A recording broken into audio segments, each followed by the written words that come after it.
Do you want to be able to have uber successful kids? I'm going to share with you one simple tip to help your child's dreams become their reality.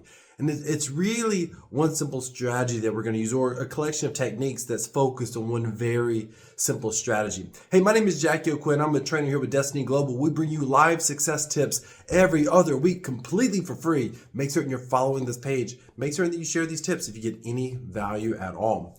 Guaranteed to give you value. That's my goal, to guarantee to give you value over the next 10 to 15 minutes. So when you're thinking about your kids, I want to think about where you're at in life. Think about what are some of the obstacles you've had to overcome? What are some of the biggest challenges you've had with the current level of success that you have right now? I'm not saying that you don't want to stop growing. Sure you do. I still want to grow in my skill sets and grow my life and grow my businesses. But when I started in my early 20s, I'm obviously in a different place now.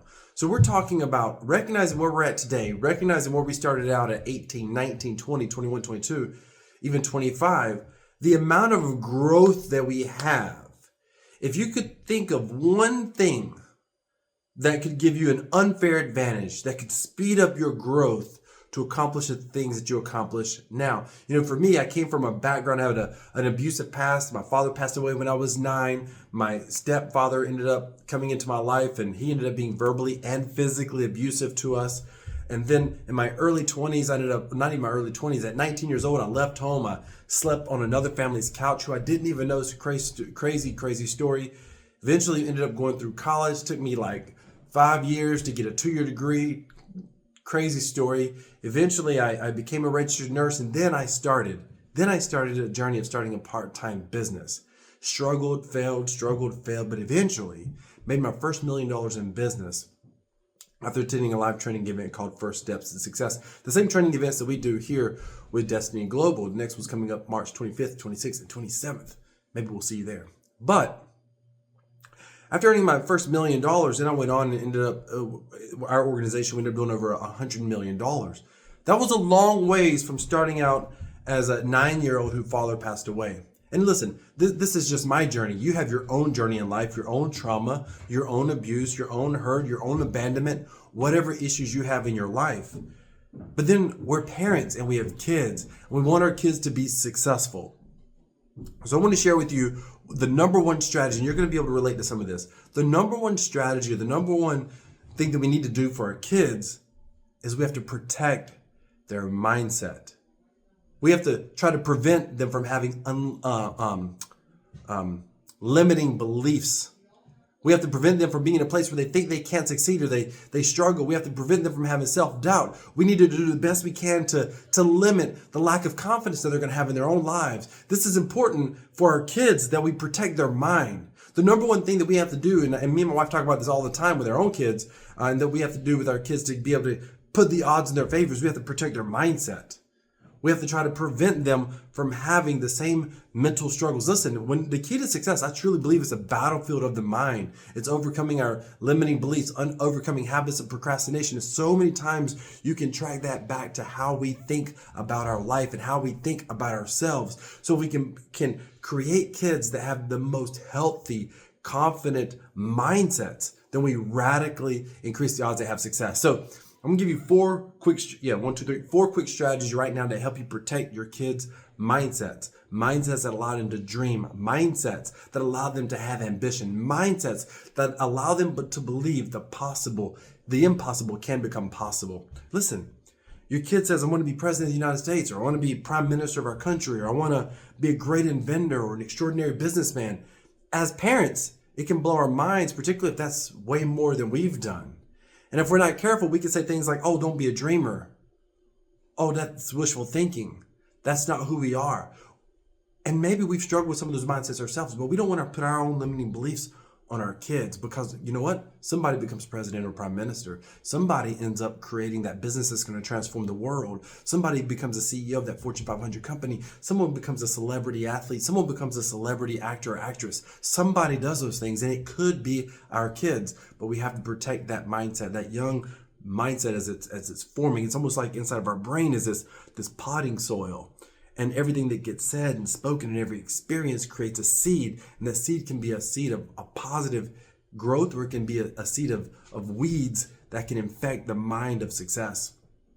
and hold us back. Okay, so 4 things. Number 1, as a parent, stay present in your kids' lives. And listen, when they become teenagers, maybe they don't always want us there, but be aware, stay present in their lives. Don't assume just because they're going to a good school or just because they're hanging out with a good church family. Don't ever assume that everything's okay. Be aware, be present, do that little bit of extra work. It's going to pay dividends in the long run. You know, my wife jokes with my kids all the time. They're like, Mom, were you spying on us? My wife's like, yep, I'm going to spy on you all the way to the success, all the way till you grow up and become successful, all the way till you reach your goals and dreams. I will always be present. I will always be aware, and I will always be paying attention. Stay present with your kids. Point number 2, don't stifle their dreams.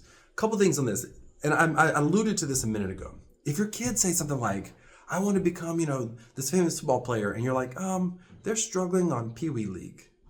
It's okay. For 2 reasons. First of all, many of those professional football players did struggle in Pee Wee League too.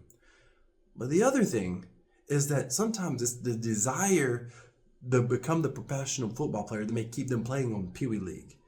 And it's what they're going to learn on Pee Wee League, and maybe what they're going to learn on the junior high school team and the high school team. It's the lessons they're going to learn there that ultimately can lead them to success. Maybe it's those lessons that guide them to want to go into sports medicine or guide them to want to be able to manage a company. Maybe it's the leadership skills that they learn, the team building skills that they learn. So if becoming a professional athlete is what motivates them today with where they're at right now, then encourage them with it. They're going to listen. If they don't have the skill, you don't have to tell them that they're not going to make it or they don't have the skill sets to make it if that time comes. The world will tell them. Our kids have so much peer pressure. Other kids are so cruel to each other. We don't have to be that negative force in them. We have to be that supportive force encouraging them. I heard a dad one time say, I need to be realistic. No. What you're saying is you don't want your kid to get their hopes up because you're afraid that they could fail. The truth is, getting our hopes up never made it any easier when we realized we couldn't accomplish our dreams. All it did was prevent us from accomplishing our dreams, prevent us from trying hard, prevent us from going forward. We were still hurt if we realized we couldn't accomplish a goal. So there's no this nonsense about setting unreal. I want to help them set up realistic expectations. Success so many times is unrealistic. Nobody, myself included, would have thought at 20 years old that I was going to create a $100 million organization ever. It seemed crazy. So don't stifle their dreams. Don't belittle them. Just listen. I got a daughter who wants to be a designer, and in her mind, she's going to make a gazillion dollars, be financially successful, traveling around Paris, designing things. I'm like, baby, I don't even think that's how designing works this day and age. It's not like you're sewing out. That's not exactly how that works this day and age, but it's okay. Just encourage her to go where she's going to find her own path. I just have to be supportive as a parent. I don't need to belittle her path because it's not, hey, babe, maybe you should find something else. Hey, babe, I don't know if you want to do that. Now what's happening more than anything, it's not about setting the expectation, it's not about setting a realistic expectation. It's about them learning that mom and dad doubt that I'm capable. So many adults that I've coached over the years, a big part of their success was wanting their parents to be proud of them. I'm talking about adults that are 40, 50, 60 years old, wanting their parents to be proud of them. Our kids want us to be proud of them. There's no need to instill doubt in them. Wait for them to ask counsel, and then we can give wise counsel as best we can. Prayerful, wise counsel. So don't belittle their dreams. Don't stifle their dreams. Let them dream. Encourage them to dream big. Tell them they can go for it. If they want it, they can go for it. You can say, I don't know what that takes, but if that's what you want to do, let's go for it. And by the way, here's what we have done before. An alternative, like if your child's like, I want to be a mechanic and I want to be I don't know, I want to live in a $10 million home or something crazy like that. You're like, mechanic, $10 million home. That doesn't usually equate. That's not usually how that works. What you can say is, son, where do most mechanics live? If you want to be a mechanic, there's nothing wrong with that. Find out where they're living, what neighborhoods they're living in. Is that where you want to live? And if it is, that's great. My son said to me one time, so Dad, if I didn't want to live in $1 million home, is that a bad thing? No, you said you want to live in $1 million home. Do you want to be a mechanic? And I think in his case it was a police officer. Do you want to be a police officer? Do you want to live in $1 million home? Most police officers don't live in $1 million home in this day and age. So you get to decide what you want to do. I'm going to support you whatever you decide. He's like, oh, okay. So how can I work with law enforcement and still be financially successful? That's a great question. That's at the crux of the issue. And he's like, Dad, you mean these police officers do this kind of work and they don't make as much money? That's right. They're brave men and women. And now all of a sudden he respects police officers. And now he decides, but is that what I want to do? Do I want to decide something else?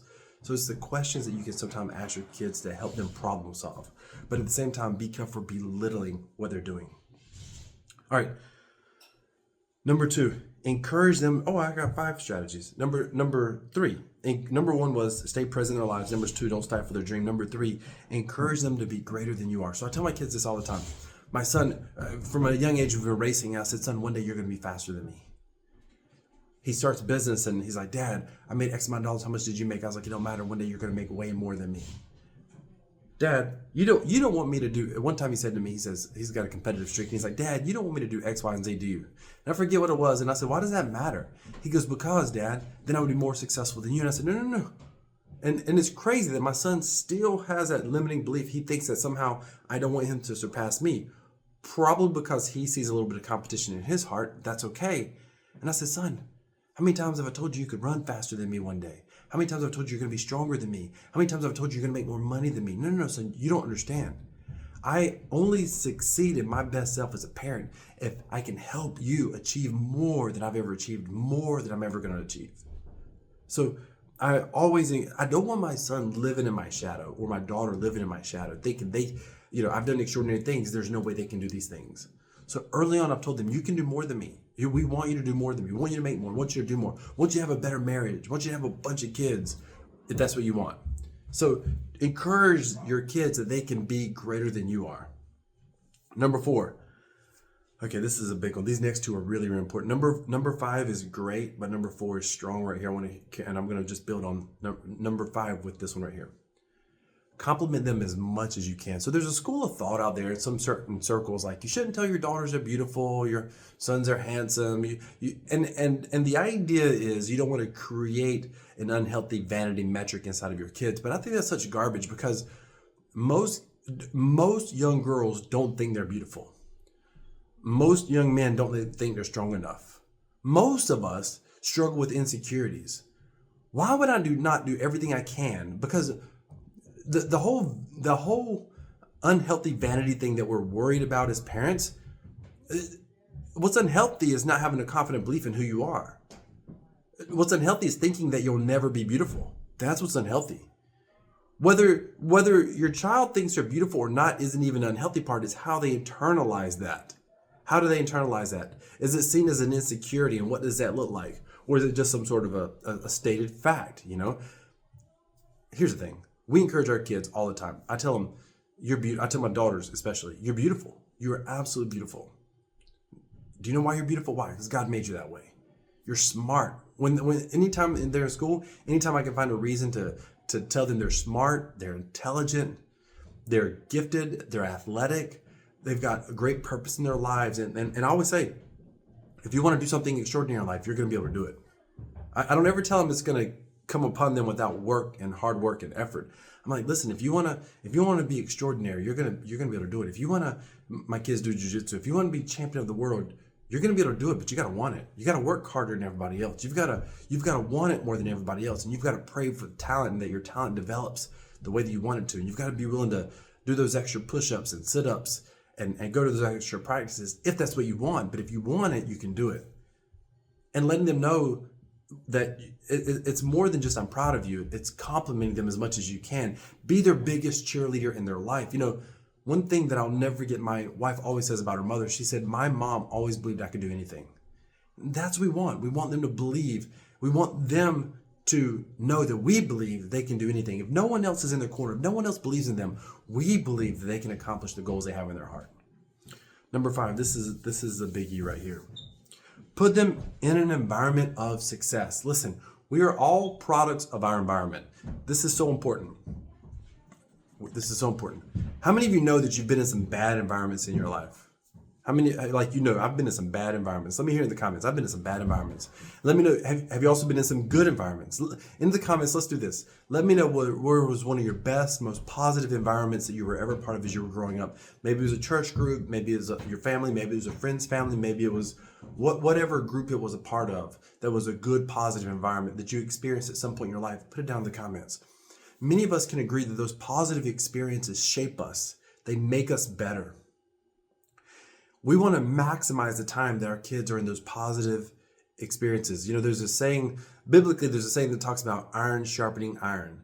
We want our kids around other good people that are going places, doing things. So what sort of groups, extracurricular activities, what sort of environments can you put your kids in where there's other kids that are going places, or at the very least, there's other parents who are supporting their kids and wanting their kids to be able to go places. Sorry, they're out there doing lawn, so I don't know if you can hear that. But at the end of the day, you want to make certain that your kids are being able to put in an environment where their peer groups are talking about things of success, becoming better, improving in some area. Maybe it's a sports team. Maybe it's a combination of things. What's it called? There's a thing we were just talking about with our kids. I think it's called cotillion, if I'm saying that right, where they teach them like manners and all the different things. Listen, those parents who put their kids in that, many of them are doing well in life. That's how they can afford to put their kids in that. And they care about their kids having manners and being able to carry themselves in a very proper, formal environment. Probably a decent place to put your kids. Putting your kids in some sort of speech class or debate class or some sort of civic organization that does that, probably a good thing. Certain athletic, if there's a good coach of a team is far more important than the team that's got all the great athletes that are winning everything. Coaches shape kids. Even if there's good teachers that are running like 4-H programs or something like that, and you happen to know those teachers personally, they take a vested interest in the kids and they're pouring into those kids. That's really important. Chances are there's other kids in that environment that are also positive, that are going places, that are excelling. You want to put your kids in as many places as possible. And if you don't know of any other place, I got one for you here in a moment. But put your kids in as many places as possible where they can be around other peers, other kids that are going places, accomplishing great things. And I will give you this bonus. If you ever happen to know that your kids are somewhere, let's just say that you can't put them in a private school, and you know that the public school environment that they're in, in their particular case, may not be that great. Then here's what we've done with our kids in this instance, and this is a bonus tip. I'll get to a place you can take your kids where they're going to be in a good environment to be able to grow. But if they happen to be in the negative environment, and that's going to happen from time to time, then I encourage you to take this approach here. Encourage them, give them a fable to live up to, give them a story to live up to, give them an identity to live up to. So it's like this. Hey, listen, you're in this environment, but you're going places. Not all these kids are, but you are. So set the stage, set the tone, be the one setting the example, be the one that has good manners, be the one that's obeying authority properly. Be a good example. Help out that teacher whenever you can. Say good morning when you walk in. Wear a smile on your face. Put your shoulders back. Have pride. Understand the kids you're with, they may not all understand who you are, where you're going, and what you're doing, and where you're going at in life. But you hold your shoulders back because you know that you're going to do extraordinary things in your life. And you know that you're on your path of getting there. So you be the leader in this environment, because later, one day in the future, you're going to be a far greater leader in a far greater platform, on a far greater organization. But today, those leadership skills apply right there in that classroom that you're in. And I'm not going to tell you that your kid's going to be perfect all the time and do all these things, but at least set the stage, set the standard with them. Now, if you're looking for an environment to be able to put your kids in where they're going to be stretched, then I'm going to encourage you to go to First Steps to Success. We have a young people's community there called the Next Gen. And part of what's going on there is the parents, all of us, are getting trained and growing in our skill sets to be able to get promotions on our job, to get raises, to start businesses, all those things. People paying off debt, like people paying off millions of dollars in debt. It's unbelievable who's in this environment. But at the same time, their kids are there, and their kids are hearing this. They're part of this. And every Thursday night, like the live event is Friday, Saturday, Sunday, but Thursday night is specifically a Next Gen event where Ms. Carmen O'Quinn, one of our master trainers, goes in and she has an entire hour and she's teaching them specific success lessons that are age appropriate for the youth. Particularly, we have kids that are starting businesses. We have something called the Next Gen Marketplace, where they're able to start and develop their own business. We actually launched this last year. We had kids. I think the least amount a child made at the Next Gen Marketplace last year was like $100 and something, $200. We had kids who made like $6,000, and they were basically manufacturing their own product, sourcing their own products. They're taught how to do this, and they're able to launch in a friendly environment where everybody's supporting them and encouraging them. We had people who were selling vending products. We had people who were making handmade crafts. We had someone who was making like actual like whips. One of the teenagers, it was pretty incredible. People making these what do you call it? The 3D printing figurines. I got one on my desk. It's like a little shark. I'll show it to you. Right here. One of the youth made this, for example, and I purchased it from him. Super cool. I keep it on my desk. There's so many things out there that the youth were able to do. It's fascinating. People were making soap and lotions and shampoos. Young people were making bracelets and selling them. And it was just such a cool experience. They had to basically develop a product, be able to package that product, the basics of understanding a business plan, understand profit and revenue and loss. You're talking about being able to put your kids in an incredible, incredible environment. Then take them with you to first steps to success. Quick recap. 5 things you can do to help protect your child's mindset. Number 1, stay present in their lives. Number 2, don't stifle their dreams. Number 3, let them know that they can succeed wildly beyond anything that you've ever accomplished. Number 4, compliment them as much as possible. Compliment their intelligence, their athletics, compliment their ability to work hard, compliment their character. I tell my kids, above all else, your character matters more than anything else. And number 5, put them in an environment of success so they can be groomed by that environment. They can be encouraged by that environment. They can be poured into in that environment. They'll see other peers that are also succeeding as well. And of course, you can have them join you at First Steps to Success. Listen, airfare is going to be going up. The hotel room blocks can be selling out, but right now there's still space available. April 25th, 26th, and 27th. Get registered. I look forward to seeing you there, and you'll be able to meet this entire community. Thank you so much for watching. Join us for the next success tip here on the Destiny Global Facebook page. Absolutely free.